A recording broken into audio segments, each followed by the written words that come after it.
Good evening and welcome everyone. I have to say this is the largest gallery we've had in my time as councillor, so welcome to everyone and to those who are watching online. I'm Councillor Frances Eyre, Mayor of Nilamic.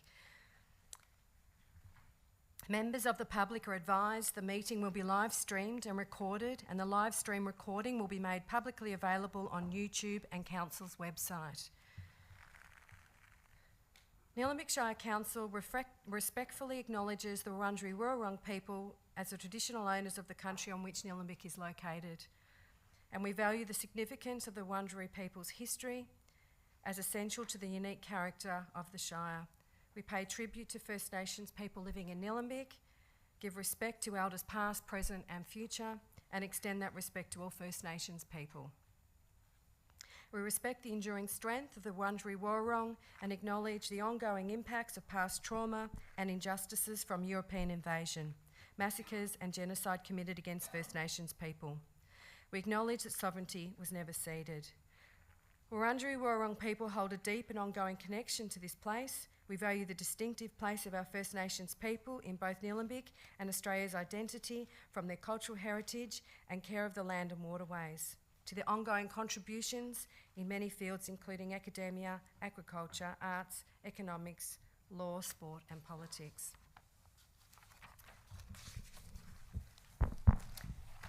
As councillors, we are mindful of our civic responsibilities and obligations. We pledge to take them seriously and to carry them out with diligence and integrity. We know the decisions we take will affect the people and environment of Nilamic now and in the future. We undertake, therefore, to make sound and principled decisions of lasting value in a spirit of fairness and for the good of all. We also pledge to serve the needs and well-being of the community and the environment in an open and honest manner and to the best of our abilities. Thank you, Councillor Egan. Let me introduce Father Stephen Rigaud. In January 2017, on the request of Archbishop Hart, the parishes of Sacred Heart Diamond Creek and St Thomas the Apostle Greensborough North were partnered with the parish of St Mary's Greensborough. Father Stephen Rigaud was appointed as parish priest of all three parishes. The Catholic community in Melbourne is made up of a rich tapestry of people of all ages, cultures and backgrounds. They are united by their faith and love for God and neighbour. Their goal is to foster a spirit-led community which responds to the needs of its people and neighbours, to live out their mission and vision of becoming a vibrant Christian community which proclaims the gospel and strives to be the face of Christ in the world.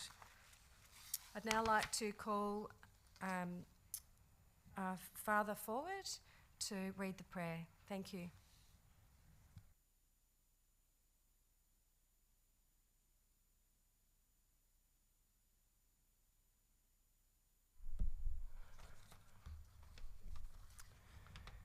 Wise and loving God, thank you on behalf of all who are gathered here today. We are grateful for your many and abundant blessings. We thank you for life itself, for the measure of health that we need to fulfill our callings.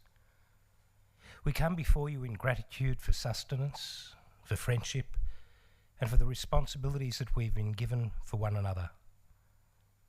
Thank you for the ability to be involved in useful work and for the honour of bearing appropriate responsibilities. Thank you as well for the freedom to embrace you or the freedom to reject you. Thank you for loving us even so from your boundless and gracious nature. In the scriptures you have said that citizens ought to obey the governing authorities, since you've established those very authorities to promote peace, order and justice. Therefore I pray for our Mayor, for the various levels of city officials, and in particular for this assembled council.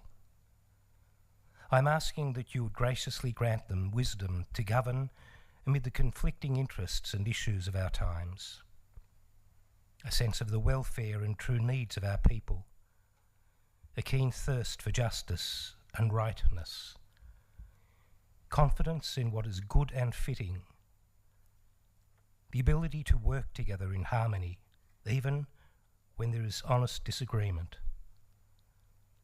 personal peace in their lives and joy in their tasks.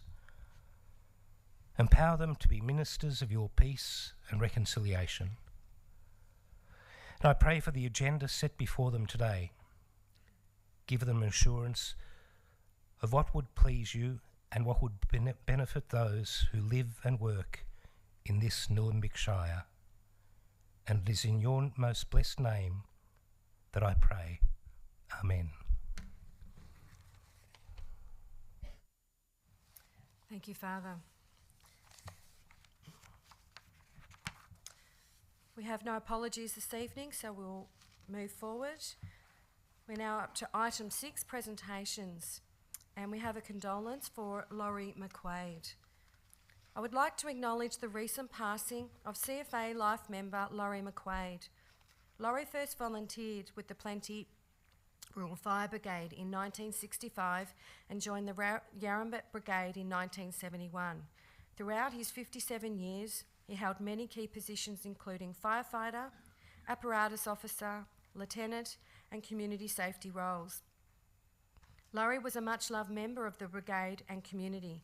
He established the Yarrambat Junior Fire Brigade in 1974, and in 1982 he conceived the idea of distributing lollies and Christmas wishes around the district from the fire truck dressed as Santa Claus, a practice which has been adopted by numerous other brigades around the state.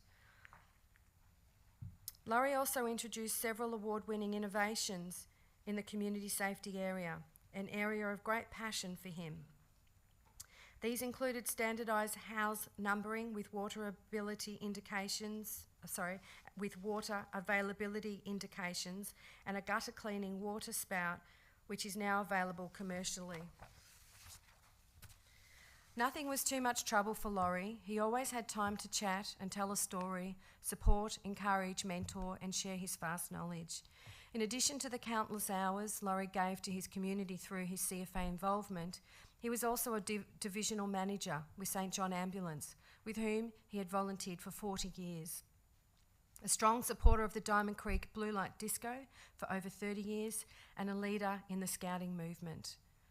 Laurie and his wife Jean were awarded Citizens of the Year at Nilamic's 2013 Australia Day Awards for their volunteer service to the Nilamic community and beyond through their involvement with the CFA and St John Ambulance. Laurie was the embodiment of the spirit of CFA, and our thoughts are with Laurie's family, friends and his CFA colleagues. Laurie and Jean are now together again.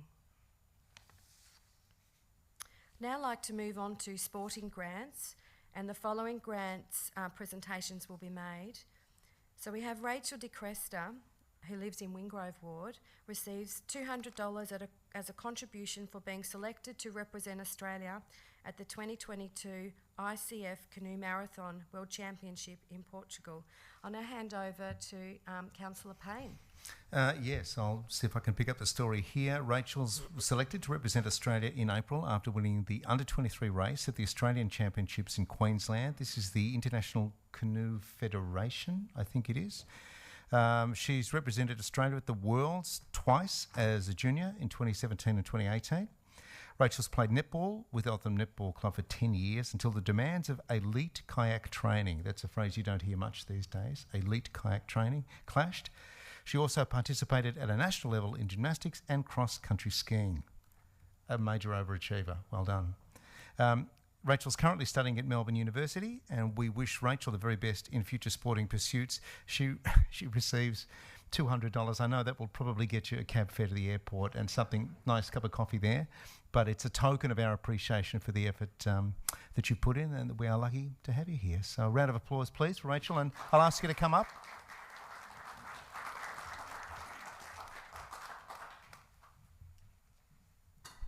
So we have Vince on standby to take photos, is that right? Okay. So do you hand this over? Do I hand this over?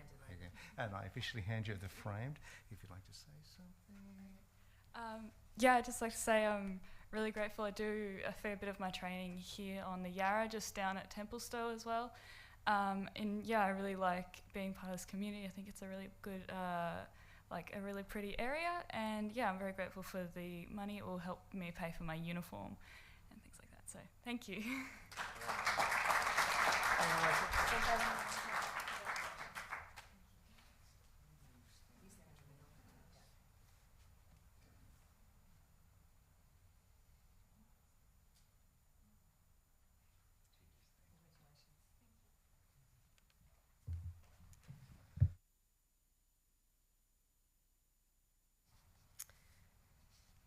Congratulations, Rachel, and all the best.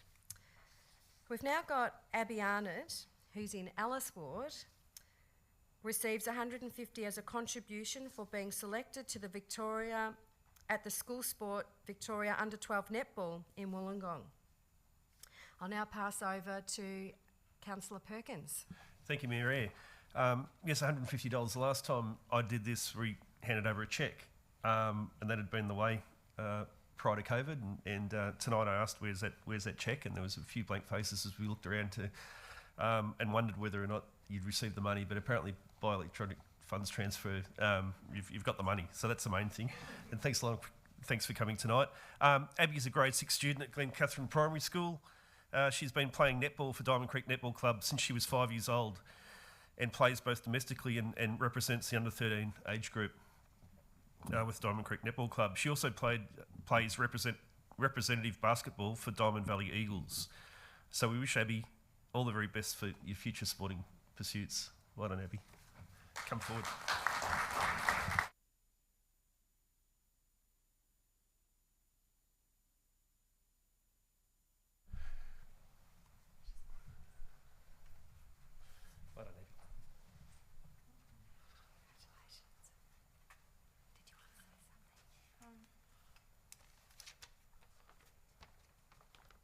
Hi, I'm Abby. I'm 12 years old and I'm in grade 6 at Glen Catherine Primary School. I play rep and domestic netball for Diamond Creek Netball Club. I also play rep basketball and for Diamond Valley Eagles. I'm really proud and excited to have been selected to represent Victoria at the Under 12 National Netball Championships. We are travelling to Wollongong in September. Thank you to Nilamic Council for this grant and for your support. I really appreciate it. Thank you for listening.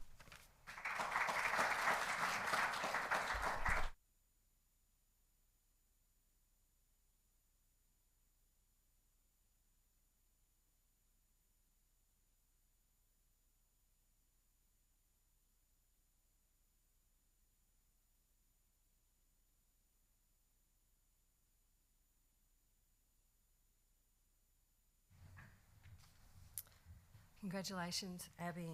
Nilamic Shire Council wishes you both every success with your future and with your sporting careers, and hope that it's as fun as it is challenging. So, congratulations.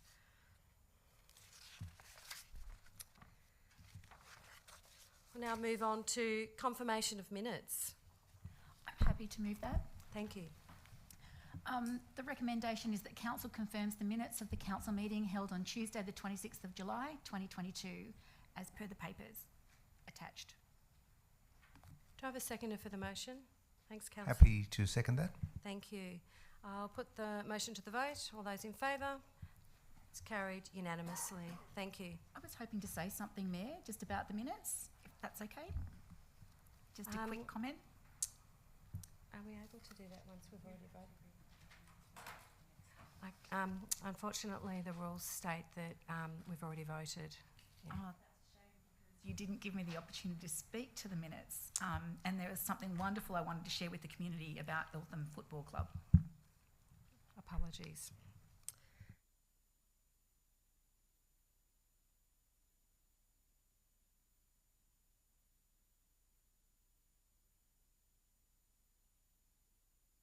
I'll now move on to disclosure of conflicts of interest. Thanks, Councillor Antran. Pull the microphone closer. Yes, I've got a conflict of interest to declare in relation to CM 9222, deer control contractor panel. So I'll disclose the conflict when that item comes up. Great, thank you. And as Councillor Ramcharan said, councillors should note that any conflicts of interest should also be disclosed immediately before the relevant item.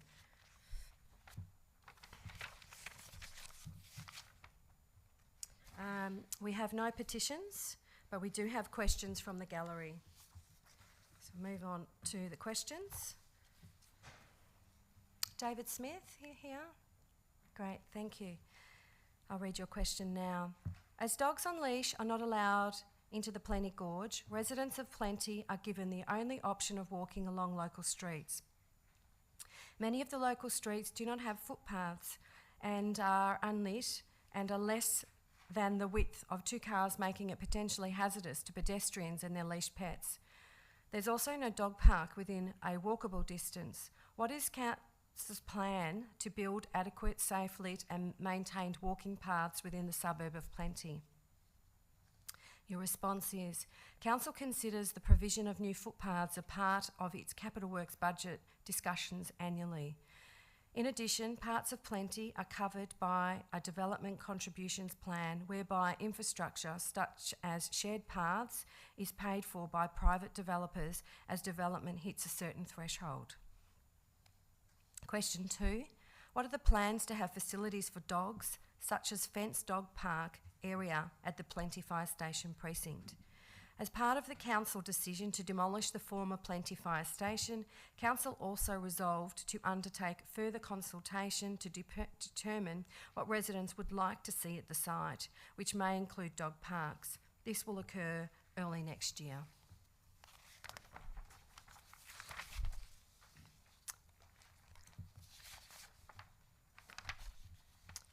Michael Dove. Thank you. I'll now read out your questions.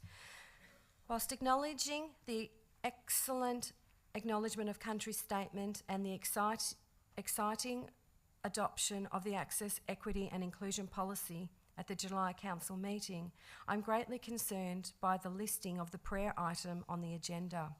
Given the constitutional commitment to a secular Australia and the fact that 50.13% of Nilamic's population recorded no religion or a secular belief at the 2021 census, how does Council justify the continued inclusion of a prayer to a supernatural figure, usually a Christian deity, at the beginning of its meetings? And here's your response. In 2020, Council conducted community consultation in relation to the new governance rules, meeting procedures. Submissions from the public at the time supported the inclusion of the prayer on the agenda. Council invites attendees from diverse religious groups to read the prayer at Council meetings. Question 2. I congratulate Council in the way in which meetings are conducted and the remarkable harmonious way in which agenda business is managed. Recent meetings have had a generally relevant agenda and the quality of input from councillors is high. But given that the 3.5 minutes exposure given to the Baptist Church at the July meeting amounted to little more than promotional advertising, and the fact that Nilamic Council is one of a rapidly declining number of Victorian councils choosing to feature a religious prayer at the beginning of each meeting, when is the next review of this outdated practice? The next review of Council's governance rule meeting procedures will be conducted over the next 12 months. This review will include community engagement, whereby community members are invited to have their say on this important document, which includes views on having a prayer reader attend council meetings.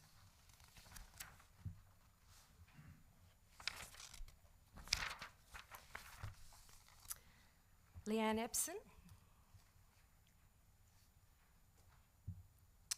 I cannot read this out as she's not here.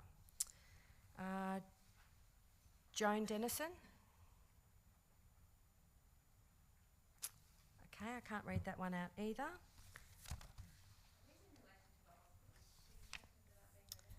I can't take questions from the gallery, but yeah.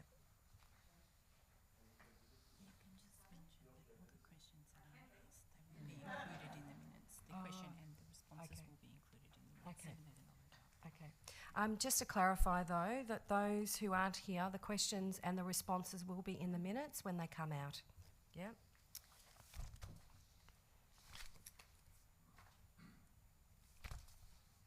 Judith Fazari.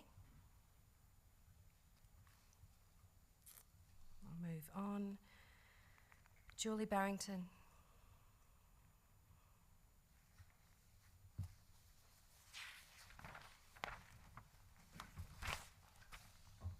Martin Penrose. Thank you. Great. Thank you. On your web page regarding your draft Diamond Creek Community Infrastructure Strategic Plan, you state, all of the infrastructure proposed is located within the Diamond Creek Major Activity Centre. This is because the highly public nature of the infrastructure and the broad catchment of users accessing the infrastructure require the infrastructure to be on active transport networks, accessible to public transport and highly visible. Three times councillors pictured supporting the choice of 405 pictured by Vicky Ward in the only pamphlet I received on the topic. Why is council not supporting the residents living in a residential zone opposing 405 Ryan's Road who are saying the same principles as above? And the response is, council's advocacy to the state government, which includes neighbourhood character, residential amenity and safety, is on the agenda for council's consideration tonight. Question 2. 4 times local real estate agents have stated that it will be much harder to sell adjacent properties over the next 3 years. Long term, the house market potential for this area will only attract buyers prepared to live in the busyness /view /noise and lights of a significant infrastructure. How does council propose to assist residents in Ryan's Road, Challenger Street, Kim Street, Pleasant View Road, Grey Gum Rise, Joanne Park Drive, Windmill Rise, Henry Arthur Drive, Summit Court, Lesay Drive, Nicole Crescent, Casina Court, Citriadora Court, recover the loss of property values being adjacent to this infrastructure they did not ask for? And the response is, the Eltham Area Community Hospital is a state project. Concerns about the hospital should be directed to the VHBA. And I have an email address here, communityhospitals@health.vic.gov.au. David Borg? Thank you. Your question will be read. Should the hospital be built at 405 Ryan's Road, given the close proximity to the Green Wedge border, to protect the wildlife and remnant trees? Will council advocate for environmental overlays to cover the undeveloped portion of the block to protect against future development? And the response is, council's advocacy to the state government includes environmental assessment, flora and fauna of the hospital, and is on the agenda for council's consideration tonight. Does council, and this is the second question, does council have any current or proposed plans for development on 405 Ryan's Road? If yes, will they release plans to constituents? And the answer is no. The land at 405 Ryan's Road is owned by state, or by the state. Questions pertaining to the design and sitting of the hospital should be directed to the VHBA authority managing the project.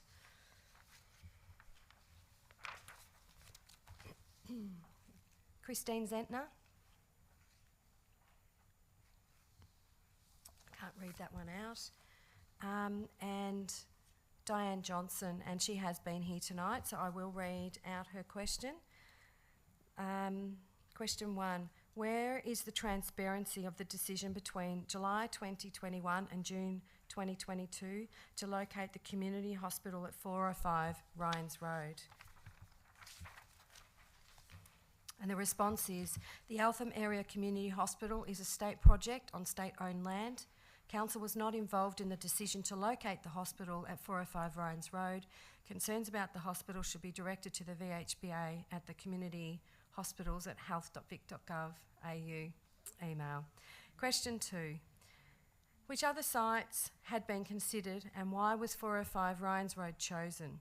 Difficult to access Ryan's Road as it is at present from local side streets with nil alternative exit routes. And the response is, the Eltham Area Community Hospital is a state project and state-owned land. Council was not involved in the decision to locate the hospital at 405 Ryan's Road. Concerns about the hospital should be directed to the VHBA. I'm now going to hand over to the Deputy Mayor to continue reading the questions. Thank you. Thank you, Mayor. Corinne Borg is here. Nilamic Shire Council has a history of proudly protecting the characteristics that make the area unique. With regards to 405 Ryans Road, this process commenced in 2017 through the identification of the local significance of the Harton Hill farmhouse, outbuildings, and Monterey Cypress Drive constructed in the 1930s. Per the agenda, Council acknowledges that in July 2022, this site was included in the recommended for heritage overlay. I ask, does this Council stand by the statement published on the 27th of October 2021 that Council remains supportive of a community hospital being built in the Eltham area, but it must be located in a major activity centre in accordance with the state and local planning guidelines, and are therefore willing to advocate for the community to protect Diamond Creek's history and lobby the Victorian government for heritage protection for this site and have the hospital build moved to a site fitting to Council and state government guidelines? And the response is that Council's advocacy on the project is the subject for consideration at the Council meeting tonight. Question 2. Danielle Green MP, member for Yanyin, has publicly posted on her Facebook page no information at all to suggest that staff and deliveries will use Juan Park Drive. This would be nuts because the cost to cut a road into that hill would be excessive. However, told you that is simply making mischief, and following that I have indeed read Council's report and it is simply wrong, maybe even mischievous, to speculate about Juan Park Drive. There's simply no room in the hospital budget to fund construction of a road there, and it makes no sense given the topography. No architect or engineer in their right mind would suggest it. Also, the Council agenda speculates that parking restrictions, etc., may become necessary. This is also ridiculous and irresponsible fear-mongering. There will be no overnight stays at the hospital, so no coming and going of visitors. The proposed hospital site is ample to accommodate parking for staff and patients. If the state government is requiring this is not required, why is there agenda items at council meetings suggesting further destruction of wildlife habitat, new roads, and restrictions on resident parking living closer to the area? Response. Council has not seen any plans or specialist reports related to the hospital development. A preliminary review of the site and proposal based on publicly available information has been undertaken to inform the range of considerations and therefore a potential advocacy position for Council. Michelle Corbett is here. Question 1. If a hospital was to be built at 405 Ryans Road, Attachment 3 states that Council would like for there to be adequate on-site parking. Its proposal, however, to introduce parking restrictions in nearby streets suggests that it is recognised that residential streets nearby will be used by hospital staff, patients and users. Can Council please advise what form of parking restrictions it is considering in residential streets, residential permit system, resident-only signs, timed parking for all motorists, etc.? In which streets does Council envisage these restrictions will apply? And what action will it take if residents in other streets are adversely impacted by the hospital? The response is that the Eltham Area Community Hospital is a state project. A preliminary review of the site and proposal based on publicly available information has been undertaken to inform a potential advocacy position for Council. While adequate on-site parking is the optimum outcome, an advocacy item identified for Council's consideration is for VHBA to develop a local parking plan informed by their traffic assessment so that all outcomes are appropriately planned for. Question 2. If a hospital was to be built at 405 Ryans Road, are any Council staff, contractors or councillors aware of any intention, proposal or recommendations to extend any existing roads, for example, Juan Park Drive, Aqueduct Lane, etc., into 405 Ryans Road, therefore impacting residents' neighbourhood amenity and safety, destruction of a kangaroo habitat link, and increased risk of wildlife collisions with motorists? And if so, can details of any changes be provided? And the response is that no, we are not aware of any such proposal. Linda Greer is here. Question 1. 405 Ryans Road forms an important part of the home of a tightly knit community of approximately 60 kangaroos, who are highly valued by residents. If a hospital were to be constructed, it would have serious impacts on this community, especially as the state government staff have indicated the intention to increase the hospital's size over time. What undertakings will Council make to protect this kangaroo community? The response is that Council's advocacy to the state government includes environmental assessment, flora and fauna, of the hospital, and is on the agenda for Council's consideration tonight. The Eltham Area Community Hospital is a state project on state-owned land. Concerns about the hospital should be directed to the VHBA. Question 2. Council documents suggest that it may advocate for a playground, cafe or meeting space, etc. at 405 Ryans Road. Will Council instead advocate for more protection of remnant trees and wildlife habitat links to reduce the damage the hospital will cause, especially as human-oriented facilities can be made on already cleared land? The response is Council's advocacy on this project is the subject for consideration at the Council meeting tonight. Emily Outlaw is not here, so I'll have to skip those questions. Lee O'Mani is here. She's here. The state government and council assessments of possible hospital locations indicated that the old Eltham Shire Office site on Main Road, Eltham, is an ideal site for a hospital for many reasons, including that it is in a major activity centre, thereby meeting both state and Nilamic planning requirements for facilities like this. Nilamic documentation shows that Nilamic supported the hospital being built at the old Eltham Shire site. If circumstances permitted, would Nilamic sell the state government assessor's preferred site of the old Eltham Shire Office, excluding the Kinder, Community Hall and War Memorial for heritage reasons, to the state government for a hospital, and if not, why not? The response is that the state government has announced 405 Ryans Road as the location for a community hospital. No discussions are occurring with council on alternate locations. Question 2. This state government has made it legal for kangaroos to be shot on private property and turned into pet food. Attachment 3D indicates that Nilamic believes wildlife who live at 405 Ryans Road will be relocated if a hospital were to be built there. With respect to council's suggestion that affected wildlife, presumably kangaroos, will be relocated, what action will council take to prevent killing of wildlife and further trauma to residents and wildlife rescuers who find kangaroos who have been shot and left to suffer, given that the state government typically kills kangaroos instead of relocating them? Response. The Eltham Area Community Hospital is a state project on state-owned land. Concerns about the hospital should be directed to the VHBA. David Corbett. Question 1.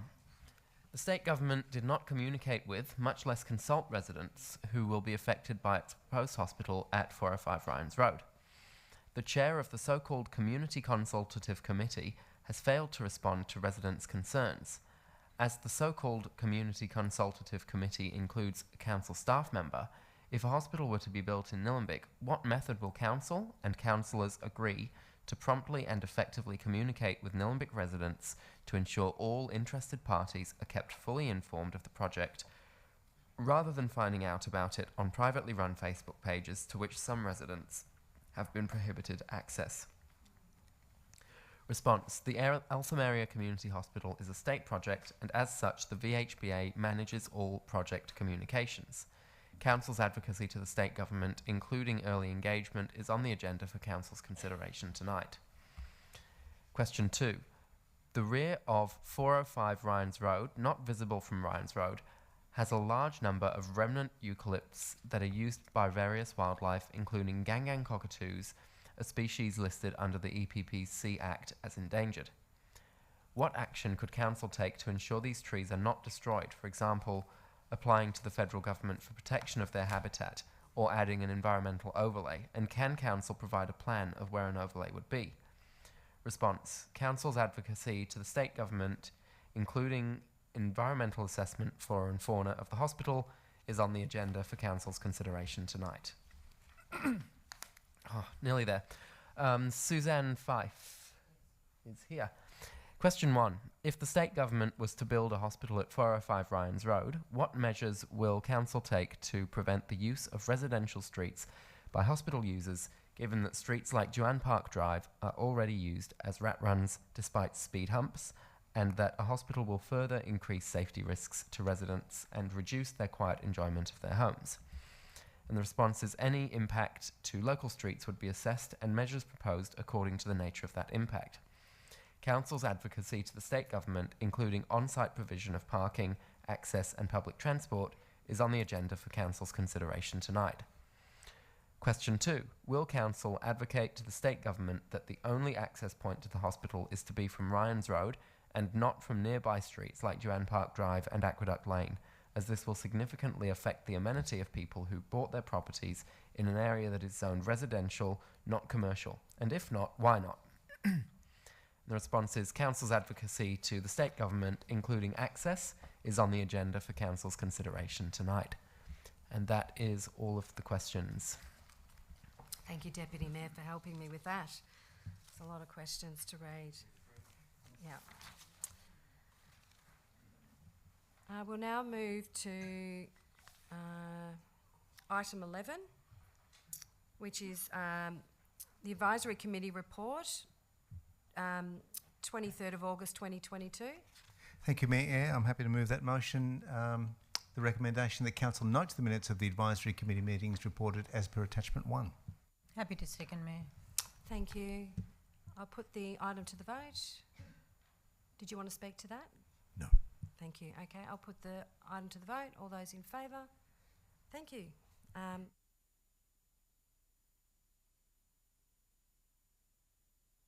We'll now move on to officers' reports, item 12. The first one is Amendment C1420, Outcomes of Panel Hearing, Application of the Heritage Overlay to 50 Oatland Road, Plenty. Thank you, Councillor Stockman. Thanks, Mayor. I'd like to move that Council adopts a motion as per the 7 dot points up on the screen. Point 1 as per the papers, point 2 as per the papers. Point 3 notes that the recommendation of the panel report for Amendment C1420 dated 27th of July 2022 and as a consequence of such recommendations resolves to abandon Amendment C1420.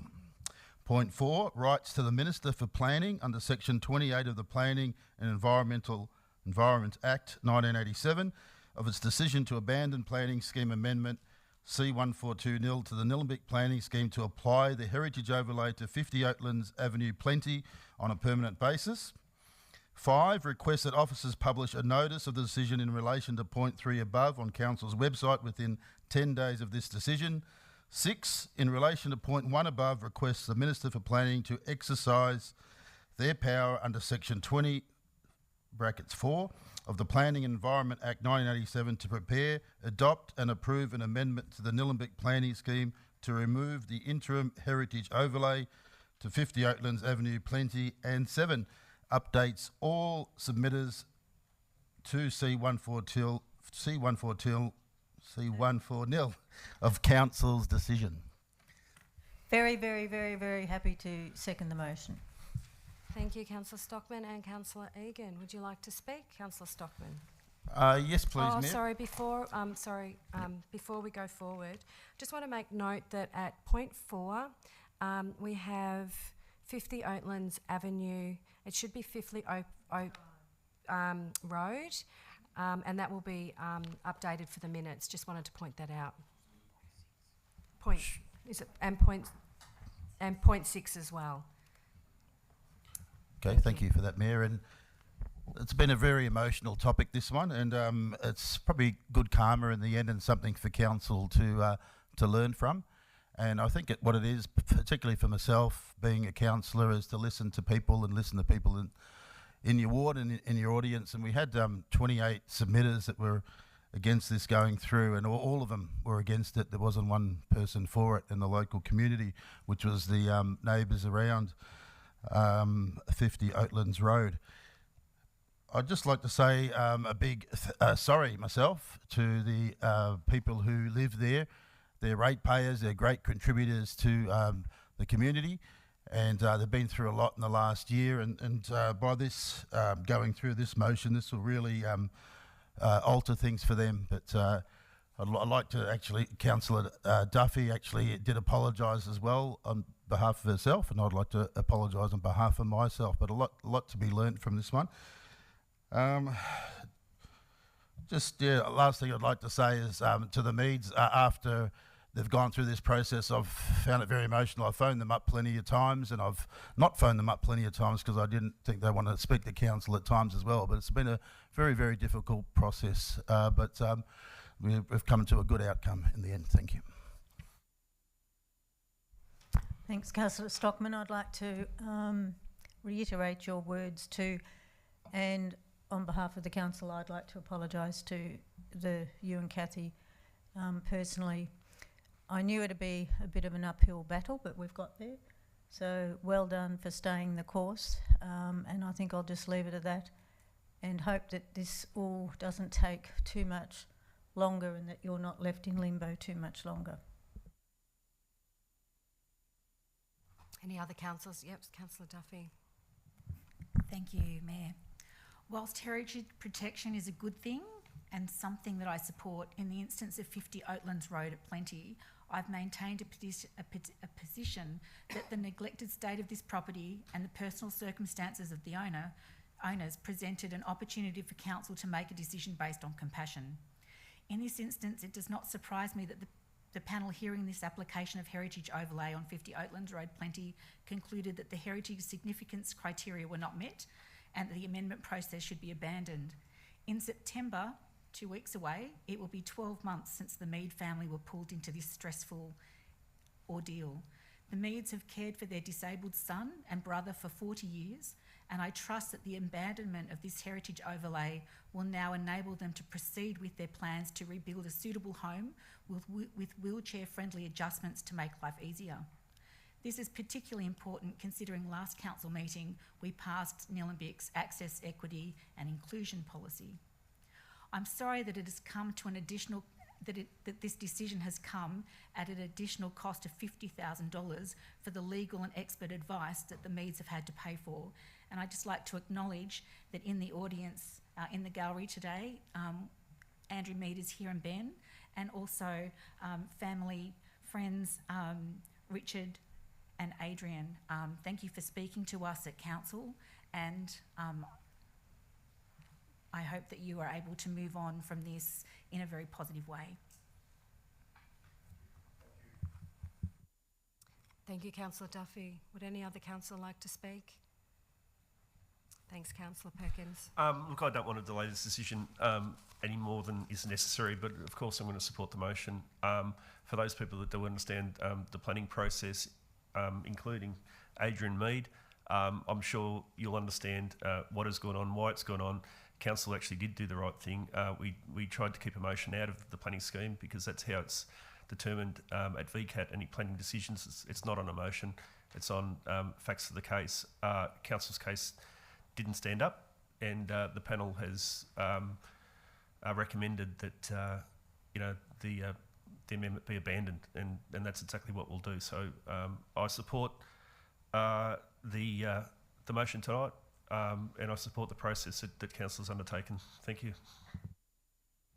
Thank you, Councillor Perkins. Would any other? Thank you, Councillor Payne. Yes, I just wanted to add that we get a lot of talk about victim impact statements, compassion, empathy, begging for forgiveness, and the magic influence of karma. In fact, we followed due procedure. We asked that the decision be made by a panel better prepared to understand the issues, and they've done that. So I support the motion, and I hope that we can move on and make decisions that are based on the rules that we all agree to. Thank you, Councillor Payne. Councillor Ramcharan. Yeah, thank you, Mayor. And look, just to fully agree with everything Councillor Perkins and Councillor Payne have said, I will support this motion, but I'm also fully comfortable with all the decisions Council's made so far on this. We followed due process.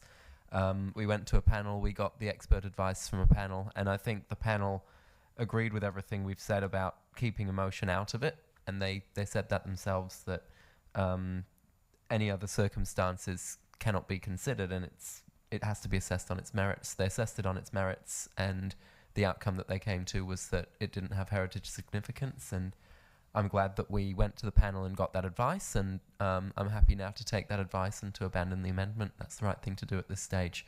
But I'm glad that we followed that process. So I stand by the decisions that Council's made up to this point. Thank you, Councillor Ramtran. I too am very comfortable to support this motion. I think following process is really important, but I'm also pleased for the outcome for the Meads and wish them all the best. I'll now put the motion to the vote. All those in favour? Carried unanimously. Thank you.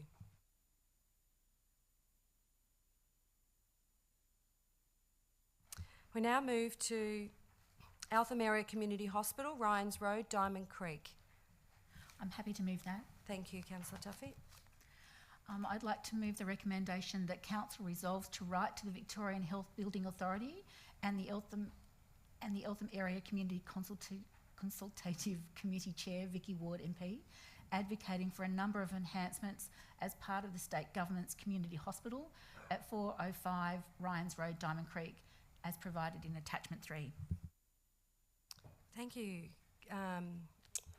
Councillor Perkins, did you want to second that? Councillor Duff, did you want to speak? Yes, please. Thank you. Thank you. Okay, the Eltham Area Community Hospital is something that's wanted and needed in our community. I acknowledge the many people that are here in the chamber tonight. I've listened to the questions that you've put forward, and I acknowledge the concerns that they have about the Victorian Government siting of the new hospital at 405 Ryans Road, Diamond Creek.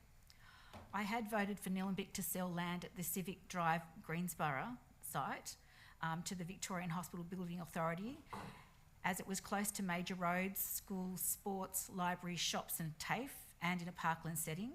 The VHBA, in my opinion, had demonstrated a genuine appetite to meet community concerns by agreeing to free parking, design considerations and a number of other things. We are where we are because that decision was rejected by a majority of councillors. I accept the decision that was made by council. I understand that the government has done an exhaustive investigation and that there isn't sufficient space in the major activity centres of Eltham or Diamond Creek. I'm told that locations in Banyule at Greensborough near the train station and the shops were also considered after the Civic Drive site was rejected by council.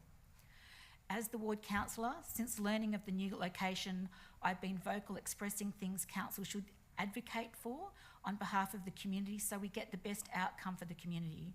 I've met with two families at 423 and 425 Ryans Road regarding footpath concerns and road safety.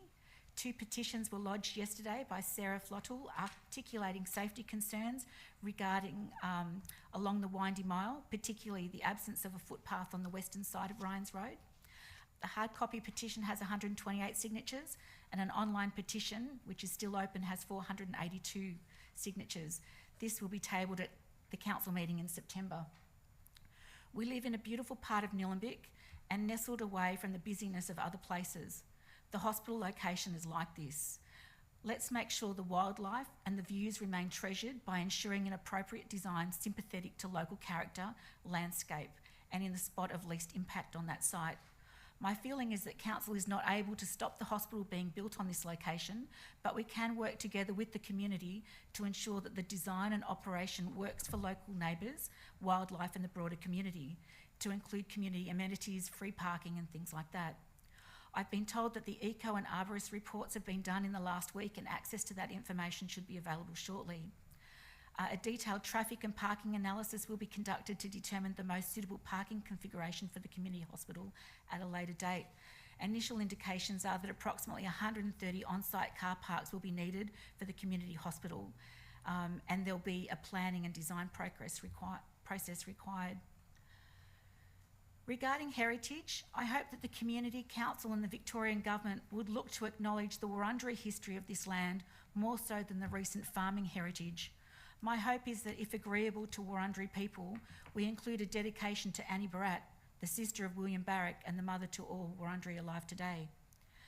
As someone who's been undergoing cancer treatment for the past 18 months, along with 4 other women that I met at the hospitals who live in my local neighbourhoods, was quite a surprise. I value the benefits of a hospital for patients and workers in a natural setting. I recall having to sit in the gutter after my chemo treatment waiting for my lift home from a city hospital. I recall how important the single oak tree at the Olivia Newton-John Hospital was to me when I was having my daily radiation. These hospital locations were not very pleasant for somebody wanting to feel well. It reminded me of feeling sick and in a place that was built. The hospital location at 405 Ryans Road does give access to the community for those working there and those that will be receiving treatment there to feel the benefits of nature's healing power. The old Shire office site in Eltham, I've been told, would require a 6-storey building and a reduction in the size and services provided should the hospital be at that location. So I don't really support that. In essence, with the report that's been put forward to us today, there is quite a bit of information, and I'd like people to go through and read that. The thing that is important are the diagrams and the maps, and particularly the advocacy points that we would be writing to the state government with, asking for them to consider our points of view when they're making the decision.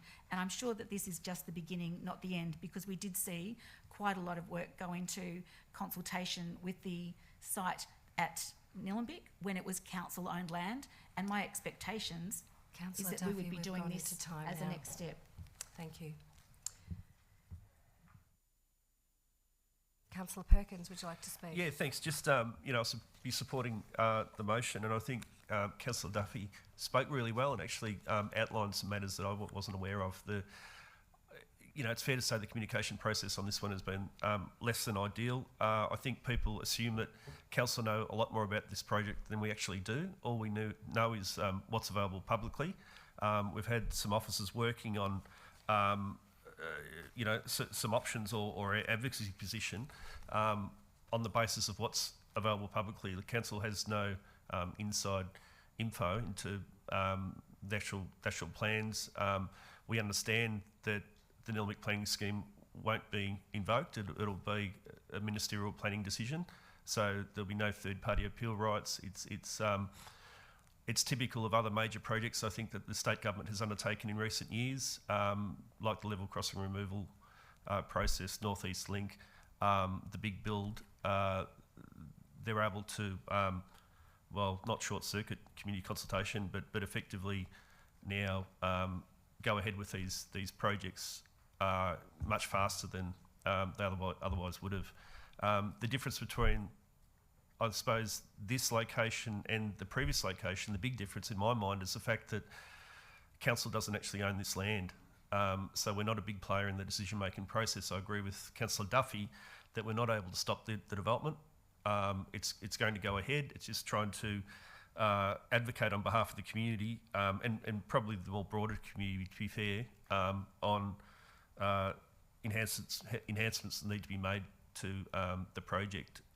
So a lot of the advocacy points try to mitigate the potential adverse impacts to the locals, the people immediately around the hospital. I support the concept of a hospital in Diamond Creek. I've tried very hard since this was first mooted some years ago to try to get Diamond Creek considered. It's fair to say it never was. I did get VHBA to look a bit more close at the site of Diamond Creek Community Centre 6 or 8 months ago, I think it was, when we were actively discussing the Civic Drive proposal. They came back and they wouldn't consider it. I would have loved to have seen the hospital in an activity centre. That's ideally where it should be. I still maintain that. This is not an activity centre, but it's in close proximity to the ward that I represent, which is Alice Ward, and I think the people that I represent generally would be very supportive of a community hospital, in the current location. So, the advocacy points are there. Support the motion, and I think Councillor Duffy. Thanks, Councillor Perkins. Would Councillor Ramtran?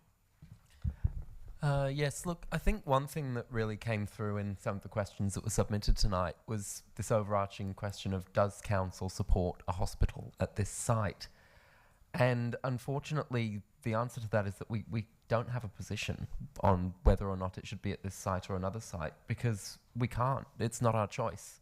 It's entirely up to the state government. When a hospital was proposed here at Civic Drive, we did actually get to make a decision on that because they needed to buy our land to build it, and we said, no, you can't buy our land. And that's how we were able to stop a hospital from being built here, and council did make that decision. We took a position that at the end of the day it was a split vote, but we did vote that there should not be a hospital here at Civic Drive. This is a completely different story. It's state government land. It's a state government decision. Usually something like this would go through our planning processes, and we'd at least be able to assess a planning permit for the hospital and, you know, say whether or not it fits within the planning scheme. And I think there would be a big question mark over whether it does, especially given this is a residential area. But the planning scheme doesn't come into it here. The state government is able to completely override that and build the hospital without having to take notice of the planning rules that council implements. At the end of the day, anything we could possibly do here would be overridden, so we don't have the power to stop the hospital. And there really isn't any purpose for us to take a position on whether or not it should be there. The best thing we can do as a council is to advocate for the best outcome for the surrounding community. That's all we can do. If we throw up our hands and say we don't want a hospital there, go away, we won't get listened to. The hospital will go ahead, and we'll lose this very important opportunity to advocate for better outcomes. That's all we can achieve, is better outcomes, and that's why I'm supporting this motion. I know many in attendance tonight want us to go harder and say there shouldn't be a hospital there. I acknowledge that, and I'm sorry that that's not something we're able to do. But at the end of the day, if we want to get the best outcome for your community, what that means is to pass this motion and to put forward some really strong advocacy points to mitigate the impacts and to get the best outcome possible. That's the best we can achieve, and that's why we've got this motion here tonight. There were also questions about, you know, how did we put these advocacy points together? Why are we advocating on these certain points? How do we know that these are going to be issues when the hospital goes ahead? And the response is we don't. We, as I think a couple of councillors have already mentioned, we don't have any more information than what is already publicly available. We're just in the dark. We're just as much in the dark as you, and that means we've sort of had to do a lot of guesswork and speculation to put this together. But that doesn't make it any less important that we pass the motion tonight. That was good timing, Councillor Amshran. Would any other councillors like to speak? Just quickly to add to Councillor Ramtaran's explanation, Council were as surprised as the community when this was announced.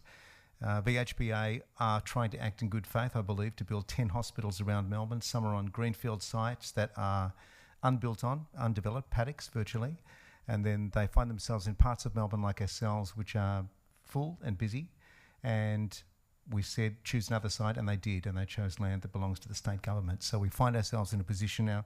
Our own officers have prepared a report explaining that there will be issues with traffic, footpaths, parking, heritage overlays, new bus stops, and vegetation and wildlife impacts. We get that. What we are limited to do is to appeal to the state government to see if you can minimise the impact that you have on the surrounding community, and that's what we intend to do. Thank you, Councillor Payne. Yes, go ahead. Yeah, look, I really sympathise with everybody in the audience, and I think it's important for us as councillors to put our feet into your shoes, and you need to have a voice, and we need to be that voice there for you as well, and we'll do all we can. This motion says we'll advocate, and hopefully we do advocate very, very hard.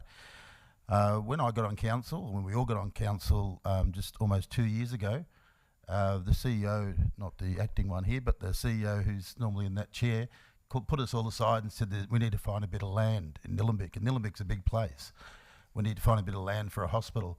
I put in, it's 2 years ago, I can't even remember, between 6 to 12 submissions of where I thought a hospital would go, and Ryan's Road certainly wasn't one of them.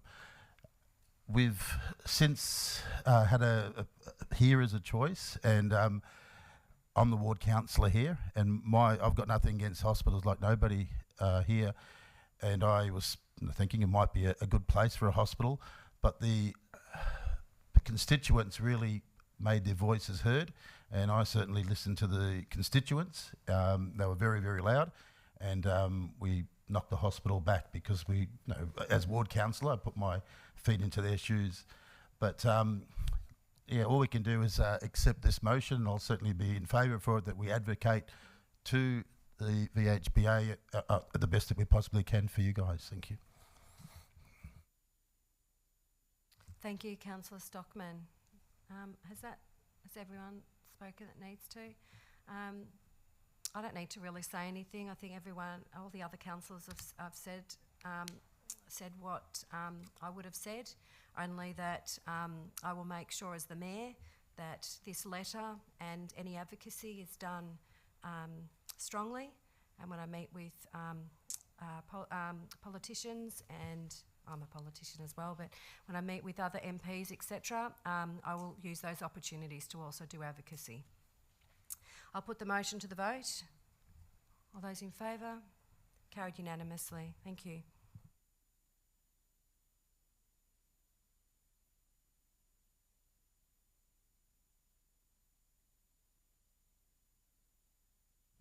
We'll now move on to the Panton Hill Bushland Reserve System User Group Advisory Committee renewal. Councillor Ramcharan.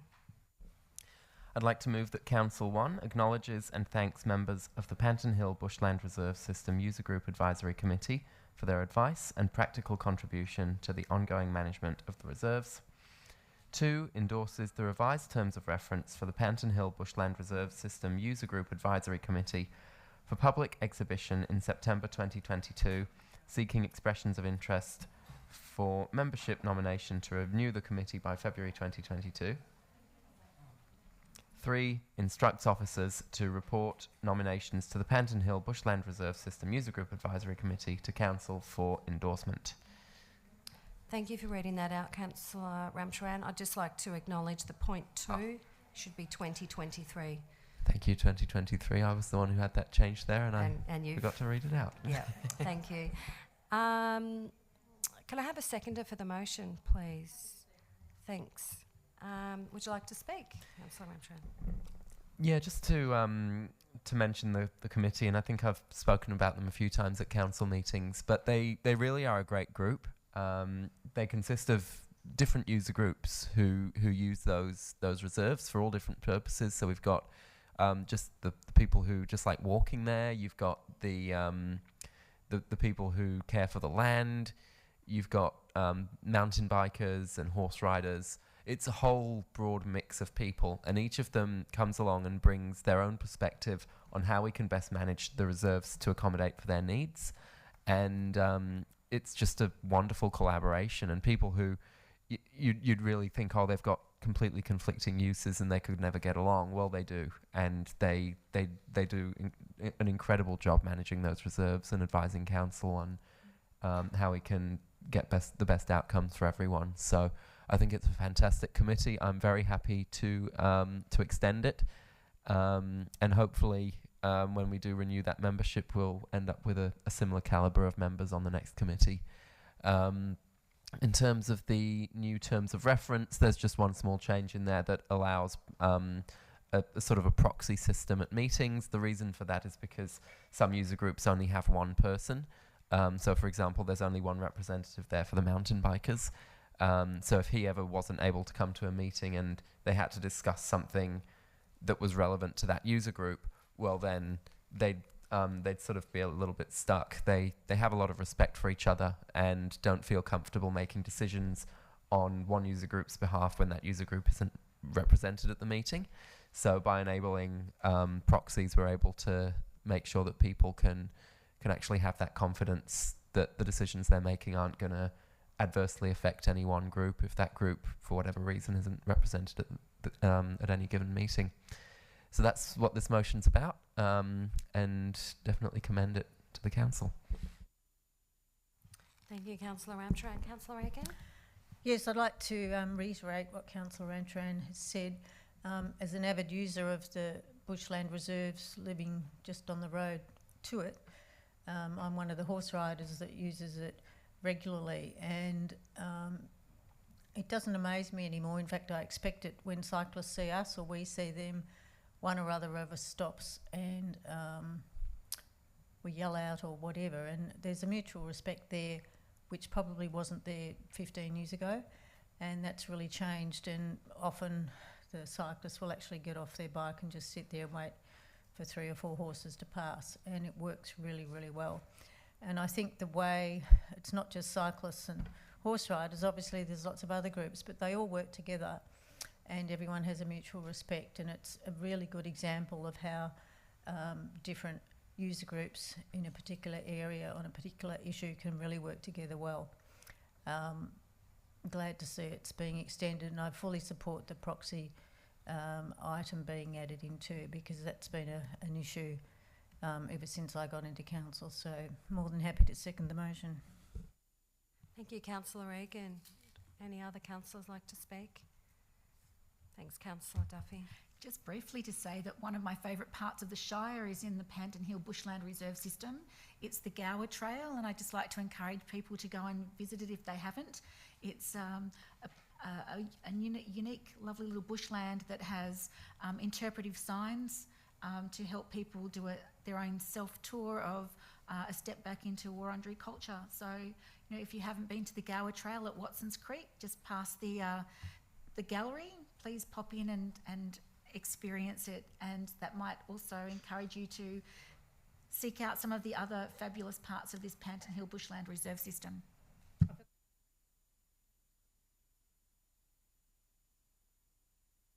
You can get coffee and brekkie at the Smiths Gully General Store as well. Any other councillors wishing to speak? All right, put the motion to the vote. All those in favour? Carried unanimously. We now move on to a first draft of the Nilamic Neighbourhood Character Strategy. Hand over to you, Councillor Payne. Sorry, I'm just going to get my papers organised. Yes, I would like to move the motion, the recommendation that Council 1 notes the draft Nilamic Neighbourhood Character Study provided as attachment 1. 2, endorses the draft Nilamic Neighbourhood Character Study for public engagement from late August to mid-October for 6 weeks. And 3, notes the report is scheduled to be presented to Council's Planning and Consultation Committee in early 2023 that will present the community's response to the draft Nilamic Neighbourhood Character Strategy. I'm happy to second that, Mayor. Thank you. Would you like to speak? I'd love to. Thank you. I went Thank you, blank for a Mayor. minute, so. This is part of an ongoing process of consultation with the community. I'm sure people are familiar with this process of the Nilamic Neighbourhood Character Strategy. Again, thank you to Rosa Zazoulis and Lee Northwood, and particularly Paul Fife and Sean Duffy for the work that they've done in preparing this giant document for the community. We have 6 weeks from now to mid-October. There will be pop-ups at markets in Diamond Creek, at the Rotary Fair, one-on-one sessions at Hurstbridge, Eltham and Diamond Creek. There'll be teleconferencing sessions. There'll be opportunity on Participate Nilamic for the community to have their say about this first draft of the Neighbourhood Character Strategy, about what we love, about where we live and why, so that we can protect it and make that the preferred character, and that becomes part of our planning scheme. We know the demographics are changing. We know that more medium density housing, there'll be pressure to build that sort of housing, and we have to work out where that can happen. And we have heard very clearly that trees and more trees are important for the community. So I commend all the work that has been done so far, and I hope that as many people as possible can take advantage of this and have their say. Thank you. Thanks, Councillor Payne. Councillor Duffy. Thank you. Just to briefly say that the Neighbourhood Character Strategy is one of the big points for this council. As new councillors, we were all very keen to see this happen as a way of being able to give residents a voice on planning in a way that they can feel that they're being able to protect the things that are important to them about their neighbourhoods, particularly when there are times that hasn't been the case. So the Neighbourhood Character Strategy is about 20 years old, so it's really time for us to ensure that this one's up to date so that we can have a preferred position with the planning developments that come from here on. So I'd encourage people that are watching at home and those that might listen to this recording at a later stage to go through and have a look at the draft neighbourhood character strategy document and to participate through the online portal that will be set up through Participate now on the website, so that you can look at your specific patch of Nilamic and to make sure that what's written in the character strategy reflects what it is that you think is precious about where you live and the other parts of the Shire. It did come to our attention about the subdivision lines that are on the maps, and there was a bit of concern about some of the spots in Eltham North that are parkland along the Diamond Creek and where the Eltham North Primary School is. That's historical subdivisions that are there on paper. This area that is owned by council at the moment, there isn't a plan to subdivide that if people were kind of getting a bit nervous. But please, I would like to reiterate what Councillor Payne has said and encourage people to get behind the neighbourhood character study. And I hope that it's one of the items that we get a lot of community participation with, because the more people that participate in this, the more robust the the character study is, and the better it's able to, reflect the nature of Nilamic moving forward. Thank you, Councillor Duffy. Would any other councillors like to speak? Thanks, Councillor Perkins. Thanks, Mary. I'd just like to support the motion as well. Look, this is a first draft, but it's not what first came to council. It's a lot better than what we first received, I believe, and I'd like to thank the officers for taking on board council's comments and feedback up till now. So I think it's a fairly good draft now, ready to go out for exhibition. I've got some personal concerns in terms of some of the areas in Diamond Creek, where there's an interface directly between rural conservation zone and general residential zone. I'd broadly like to see the preferred character for those areas to be more along the bush residential. That position hasn't really been reflected in this document, but I'm hoping with the public consultation that people in the affected areas will look at what their preferred future character is, and really if they want to hold off subdivision a little bit more, if they want to stop medium intensity development, the more trees they've got, the more preferred character in the future trees, the safer they'll be. Bush residential 1 and 2 largely covers virtually all of Eltham. Very little of it in Diamond Creek, even where the urban interface runs straight up against rural conservation zone. So I'd like to see basically Nilamic have some similarities in terms of what our preferred character is. And we're not a growth shire. We don't want to have all the development happening in some parts of the shire and not in other parts. It'd be good if we could become united on this front, but I think what probably needs to happen now is the community need to look at their area, see if the precinct that is proposed actually fits in with their future, the way that they see their neighbourhood now and into the future, and if it doesn't, they need to actually get quite active and let council know, because I've done what I can do up to this point, and the advice from officers as well. We'll put it out to consultation and see what the community say.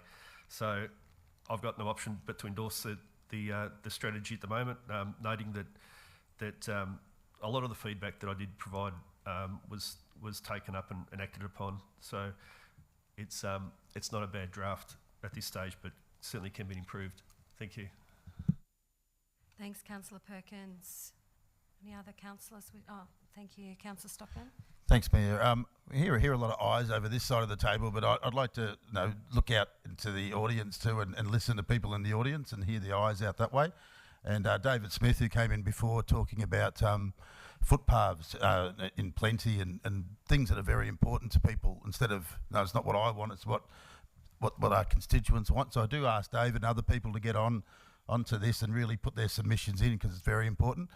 A year ago I asked Vince to, Mr Lombardo there, to check out the rates in different wards, and Blue Lake and Wingrove are the highest too for collecting in rates. And Blue Lake is actually, I'd hate to find out this year, which I won't find out, but it's just excelled, and I get calls all the time about the rates that they pay in Blue Lake, which is massive, and just a bit of the, something up there for the neighbourhood character, but particularly footpaths. We did have an answer to it earlier today, but certainly something we've got to look into more as well. Thanks, Councillor Stockman. Councillor Ramtran.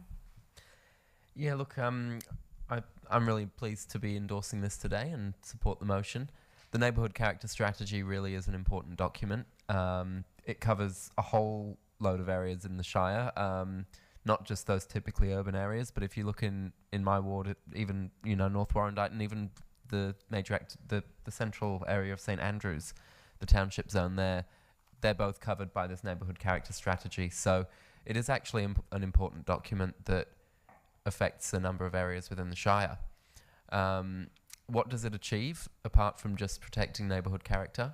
Well, it actually gives us a lot more control over some of the requirements that we can put on developments through the planning scheme. We're looking at protecting urban tree canopy at the moment, and one of the key ways of doing that is the neighbourhood character strategy. There's a lot of stuff that just keeps coming back to the neighbourhood character strategy. You need to get your neighbourhood character strategy right in order to maintain this area as it is and protect the things that we really love about where we live, such as the bush and the wildlife and that sort of low density feel, even in urban areas.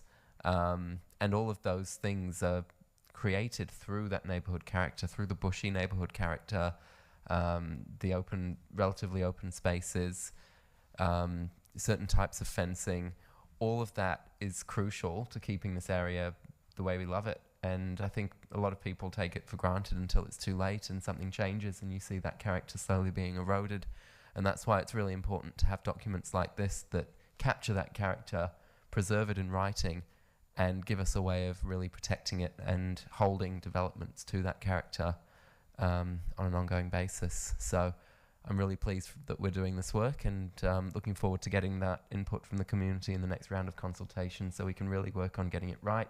Councillor Perkins was absolutely right that officers have done a great job collaborating with councillors and making changes from the very first draft to this draft that we're endorsing today. It has seen massive improvements, and I have no doubts that following this round of community consultation we'll see even more improvements to it. So happy to endorse this motion.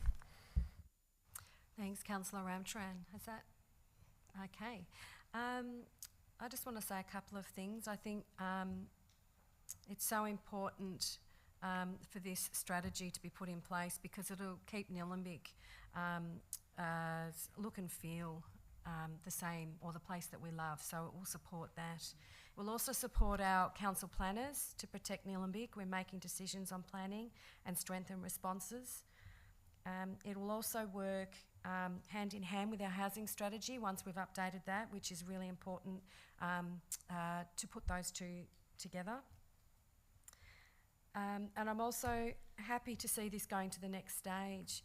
And we talk about neighbourhood character or keeping the character when we were talking about Ryan's Road and the hospital. It's this kind of document that will also allow us to protect the look and feel of the hospital, or not protect it, suggest that the hospital has the look and feel of Nilamic as part of that build. So I'll put the motion to the vote. All those in favour? It's carried unanimously.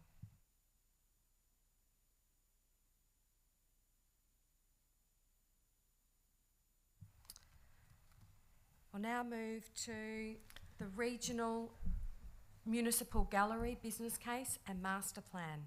Yes, Mary, I'd like to put up an alternative recommendation, please. One, that council defers the business case and master plan for a regional or municipal gallery. Two, endorses proceeding with smaller creative infrastructure development opportunities for Nilamic Shire through the construction of a creative infrastructure framework. This includes identification of current facilities that could be developed into a municipal arts centre. Thank you. Do I have a seconder for the motion? Yes, I'm happy to second that. Thank you, Councillor Duffy. Would you like to speak, Councillor Egan?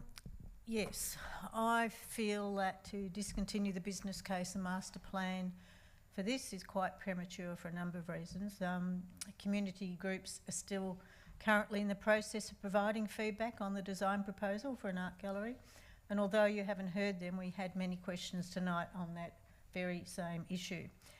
We also have an election in November, and given Nilamic's history of receiving money for things that we haven't asked for, it's merely common sense. It has very little, if zero, financial implications to council, so foolish to discontinue this at this time. For 6 years, I, along with others, have been fighting for this, and still more have been trying for decades to develop an art gallery in Nilamic. This alternative motion means that the door is still kept open.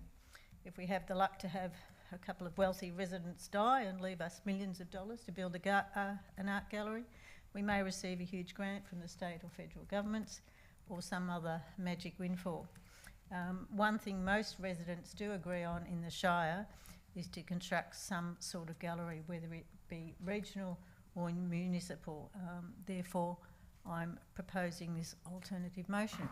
Thank you. Thank you. Councillor Duffy? Thank you. Yes, Nilamic has a long and robust history connected to arts and culture. Residents have long been requesting an art gallery. We have an Arts and Culture Advisory Committee, which I have the privilege of being part of, along with Councillor Payne and Councillor Perkins. Nilamic Council has a civic collection, which we should be sharing with the community. It's locked away. We pay storage on the art that we have locked away. There are some examples here in the council chamber, but very few people get to see that. Eltham residents particularly have been requesting an art gallery for some 30 years. At a recent planning and consultation committee meeting, we heard from residents regarding the draft arts and culture strategy for 2022 to 2028, I think it is, which will come to council for adoption next month. At this meeting, we received an architectural drawings for a regional gallery proposal that could be built on the old Shire office site. I'm not suggesting that that's where it's built today, but I am happy to see the community putting in suggestions and providing free of charge architectural drawings for sympathetic designs. Today, council has received an artistic alternative to consider renovating the Eltham Community and Reception Centre so that it could include an art gallery. If money comes along, there becomes an option to redevelop other locations that council has as well. We're looking at the Diamond Creek Community Centre. There could be art options there. There's the Eltham War Memorial buildings, which I would like to see heritage protected at the front, and at the back there's space, and there's an old senior citizens hall. There are things that we could do if money presents itself, but I don't want to see us close the door on an art gallery per se. I'd like to see us keep that open for us to be able to look at the possibilities if and when money does become available for this. Art and culture is too intertwined with Nilamic for us to ignore it at this stage after the long calls that we've had from the community and from the people that have been working towards this. Thanks, Councillor Duffy. Would any other councillors like to? Just to add that, I think the motion actually accurately reflects the council in that we are not closing the door, we are deferring, because we've had so much enthusiastic suggestion about how an arts hub could work, and in fact it's been architecturally designed for free, for gratis for us. But I think point number 2 is exactly where we're pushing our energy. It's to use existing facilities we have in the Shire in our limited budget, and as Councillor Egan pointed, it would take a magic windfall, and council officers can't rely on windfalls or magic, they just have to plan for it. So that's what we have to work for. Thank you, Councillor Payne. Any other councillors wishing to speak? No? Okay, I'll put the motion to the vote. All those in favour? Carried unanimously. Thank you.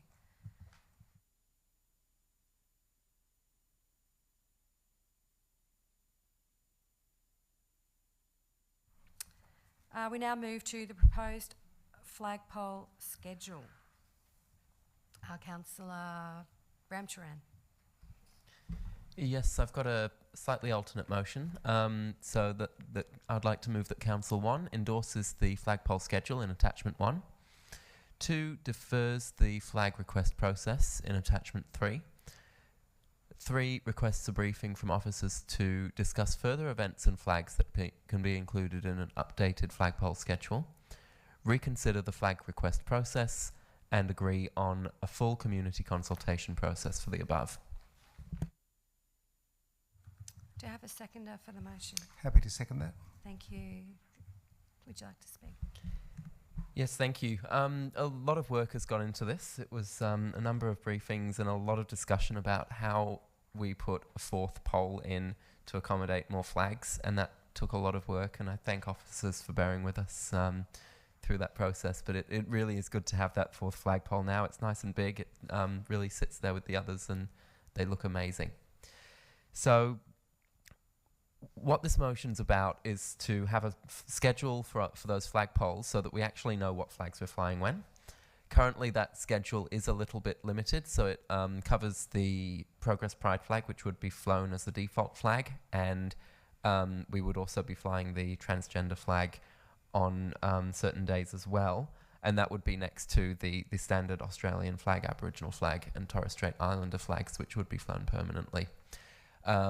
This motion endorses that schedule, but it will also give us the opportunity to add to it and expand it a little bit, because I think there's recognition that there are certainly other flags that could go in there, and other events that could be covered, including having a Nilamic flag or other potential flags. There's also recognition that the proposed flag request process is a little bit long and drawn out, and we want to make it as easy as possible for members of the community to come to council and say, hey, we've got a flag for whatever we're doing, be it a sporting club or whatever. We'd like you to fly it on this day. We want to be able to do that. We want to be able to support our community and promote different parts of the community, and that's why we want to make that flag request process a lot easier. So why are we flying the Progress Pride flag as the default flag? What's important about that? Why is it important for us to do that? Well, we had Todd Fernando, who's the Victorian Commissioner for LGBTIQA+ communities, who came in to council a few months ago, and we had a huge turnout from staff and a couple of councillors as well who attended that speech. That was the first day that we ever flew the Progress Pride flag. It was Ida Hobbit Day, and Todd spoke about how important that was. He said that an LGBTIQA+ person coming past the office or watching the flag raising on Facebook when we shared the video, especially a young person, would look at that and they'd say, that's me. That flag flying there represents me. And that council supports me. My local council supports me to be who I am. And that is just such an important thing. And while it may seem small and it may seem insignificant to the rest of us, for people who are constantly marginalised, that is huge. And that can really make someone's day or even change their life and show them that you can be accepted and you can be welcomed in this society. We recently passed our new Access, Equity and Inclusion policy, which committed us to a number of things, including ensuring access, equity and inclusion is at the forefront of all of our decision making, celebrating the diversity of our community and actively working to reduce inequalities, and to plan, design and maintain places and spaces that are welcoming, safe, accessible and inclusive of the needs of all community members. And that is exactly what the Progress Pride flag will do when it's flying in front of this office. There are other flags we could fly. There are other groups that we could support with that flagpole. And as I've said, we should have opportunities to fly other flags there. But why would we set this one as the default? Why not have another flag as the default? Well, if you look at LGBTIQA+ communities, they're still incredibly marginalised in our society. As much as we'd like to think that doesn't happen anymore in 2022, LGBTIQA+ people are 5 times more likely to attempt suicide. Trans people are 15 times more likely. Intersex people are 6 times more likely. They're 2.5 times more likely to experience mental ill health. And just having this visibility will make a huge difference for those people. Some people might argue that it's exclusive and that we should be flying flags for other groups, and why only this one? Well, I agree that other flags should be flown. And just because this is a default doesn't mean it can't be swapped one day and swapped back the next. And that's why this motion's been designed to rethink that flag request process and make it easier for community to put their own flags forwards. I know it's a small gesture. it's not going to solve everything. It's not going to change the world. But for so many people within our community, it will be so meaningful. And if we don't pass this motion tonight and don't endorse flying the Progress Pride flag, just please have a think about what that will tell LGBTIQA people, plus people in our community, That's especially time. young people. Yep, thank you.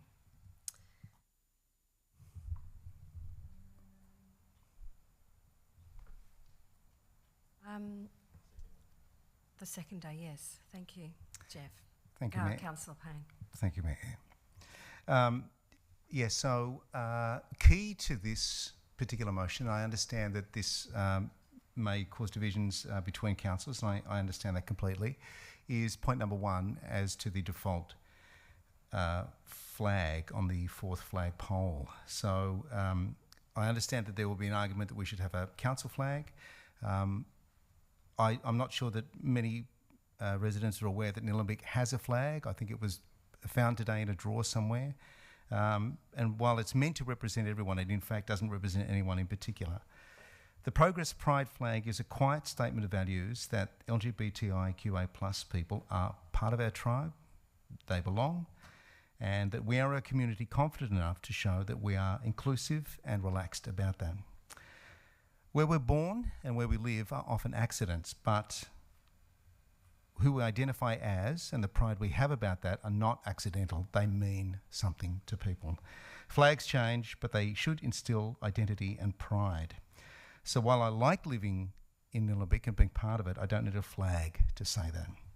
So I would rather know that we have committed to our own access, equity, inclusion policy, and that in the dizzying amount of special days and flags and occasions, there is a constant that says we welcome the people that are part of this community. And that's why I think it's important that we pass this motion. Thank you. Thank you, Councillor Payne. Is there, Councillor Perkins. Thanks, Mary. Look, I can't support this motion. There's a lot wrong with it, in my view. I had thought about putting up an amendment that would make some minor tweaks to it, but the more I thought about it, the more I certainly can't support it at all. The flagpole schedule, attachment 1, as we understand it in the whole report, is really around trying to fly the Progressive Pride flag at the Nilamic Council offices almost permanently. And this motion actually backs that up to mean that there'll be no flags apart from the Progressive Pride flag and the transgender flag flown on that flagpole until some future point where we have briefings and further discussions. So what we're talking about is 4 flagpoles here at Nilamic Council at the Shire offices, the seat of local government for the area. We've got the 3 national flags, the Australian flag, the Aboriginal flag, the Torres Strait Islander flag, which recently was flown for the first time too, which was not mentioned in the report, but I'm sure Councillor Duffy will come to that. And the other flags that are proposed in this permanent schedule is either of the Progressive Pride flag or the transgender flag. So the Progressive Pride flag to be flown on every day basically under this motion until further notice. So not just International Day Against Homophobia, Biphobia, Interphobia and Transphobia on the 17th of May is indicated in the schedule, not just for Midsummer Festival, not just for Wear It Purple Day, but for every other day apart from when we'll raise the transgender flag, and that's the Transgender Day of Visibility on the 31st of March and the Trans Day of Remembrance on the 20th of November. So I think I grew up in another century, but my idea of a community flagpole at the seat of local government was to fly perhaps the civic flag, which in this case would be the Nilamic flag, and then interchange it with other flags, which might well be the Progressive Pride flag on those significant cause days, but other flags might be National Volunteer Week, Mates for Mates, Suicide Prevention for ADF personnel, Women's Health Week, Men's Health Week, National Mental Health Month, Harmony Day, perhaps the premiers, if we had a local premier of the Northern Football League or the Australian Women's Football League. We talk about Midsummer Festival. There's no talk about the Wattle Festival, Diamond Creek Town Fair, Eltham Town Fair. Many other councils, including Beloak, Macedon Ranges, Moreland, Port Phillip, City of Yarra, Darebin even, have community flagpole policies where their default flag is the local government flag. You know, I was advised that we didn't have a Nilamic flag. I was told that by officers, and I felt ridiculed and mocked and derided during briefings at the notion of us flying a council flag. I took that as read, but speaking to a former mayor today, he said, of course we've got a council flag. Every council has a council flag. So I asked another officer to look for it, and here it is, you know, the Nilamic flag. So I'll foreshadow a motion, but I certainly can't support this one. Thank you, Councillor Perkins. Would any other councillors like to speak to the motion? Thanks, Councillor Duffy. I'm happy to. Nilamic Council, from my understanding, was the first Victorian council to fly the Aboriginal flag alongside the Australian flag some 20 years or more ago. In May of this year, we added the Torres Strait Islander flag along with the Rainbow Pride flag to the flags we fly at our civic heart in Nilamic. From our surveys, we know that 4% of Nilamic people identify as LGBTQI+, and when we surveyed youth, we learned that 24% of our youth identify as LGBTQI+. So the Rainbow Pride flag does have pride of place, really, in the civic flags that we have. I'm getting tongue-tied. I joined council with a commitment to put community at the heart of council. Meaningful actions are important. What Councillor Perkins suggests is important, to be able to provide community the option of being able to fly flags when it's important to them. And just to give an example, one of the items in the minutes of last council was about council's adoption of the Nilamic Access, Equity and Inclusion Policy. At this time, I spoke about the great work being done within our community groups, particularly sporting clubs, to embrace the principles of access, equity and inclusion. And tonight I wanted to give Eltham Football Club and Eltham Junior Football Club a shout out, so I'm going to do that now. They achieved 2 exciting milestones on this weekend. On Sunday, the Eltham Junior Football Club's All Abilities team became premiers when they won the All Abilities Grand Final.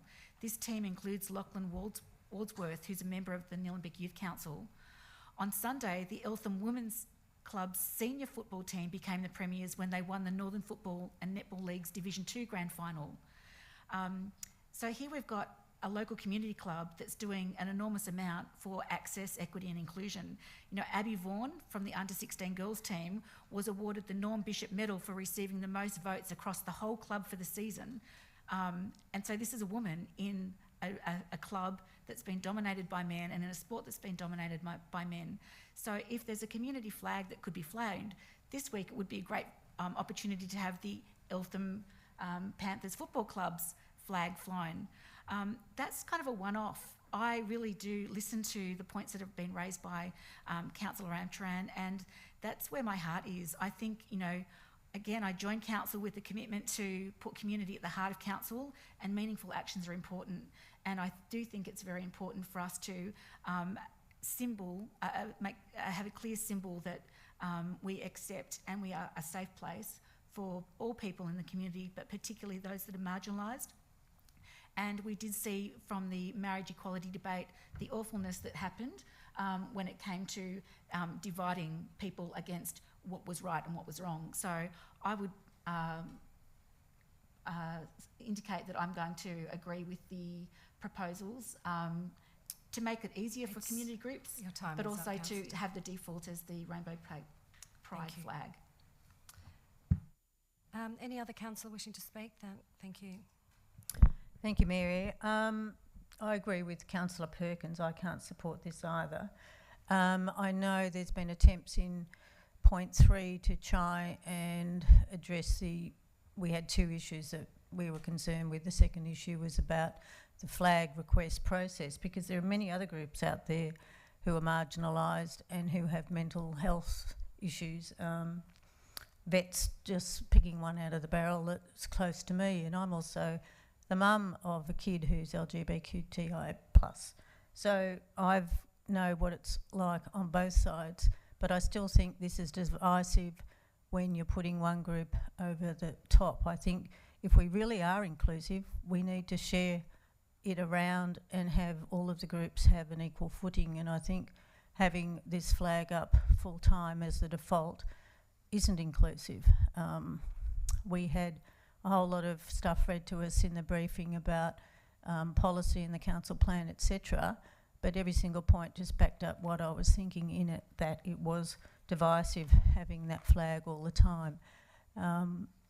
Yes, there's 25% of the youth, but if you want to look at the percentages of youth in Nilamic, the main demographic is 50 over. And I know they're not, you know, the stats don't support that. So you can pick all sorts of stats out of hats, but at the end of the day, we need to be inclusive, and that means everybody, every group, trying to get everybody together, which is why I won't support this either. Thank you, Councillor Regan. Councillor Stockman. Yes, I won't be supporting this motion either, and my main reason is I think you know, discrimination is out there for a lot of different people for a lot of different reasons. Sometimes all the time, we're aiming for equality, and that's what we're aiming for here. But by putting a flag out and singling out a particular gender or particular anything, I don't think that is the way that you make it more inclusive. I think that's making it less inclusive. From there, the flag situation, we could actually have a rainbow chair next here, and maybe whatever a certain councillor who's in that fits the group, but I'm sure the crowd would love that too. But I think that singles out people, which is not really what we're trying to do. Everyone's of equality, and I think it's really important that we you know, respect the direction that we're going in and have that respect, but certainly not single out. Mary, can I foreshadow a motion, please? I can foreshadow a motion at any time, as per the meeting procedure, local law. Yes, you can do that, Councillor Perkins. Thank you. The motion I'll foreshadow, if this motion on the table fails, is that Council defers endorsing a flagpole schedule until a Nilamic community flagpole scheme and guidelines have been developed in consultation with the Nilamic community. So that's a motion I foreshadow. Thank you. What do I do now then?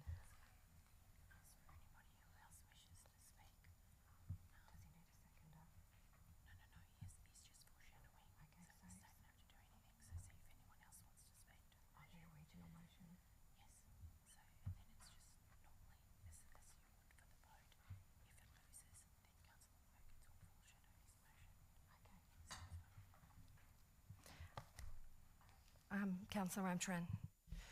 Yes, thank you. Look, one point that Councillor Perkins made was that if we pass this motion now, then it will exclude other flags from being passed until we've been through briefings and made further decisions. I just wanted to point out that that's nothing new. We've never had this extra flagpole. There's never been an opportunity before for other people to fly other flags there. So it's not like we're taking away an existing opportunity. It's just that opportunity won't become available for another few months.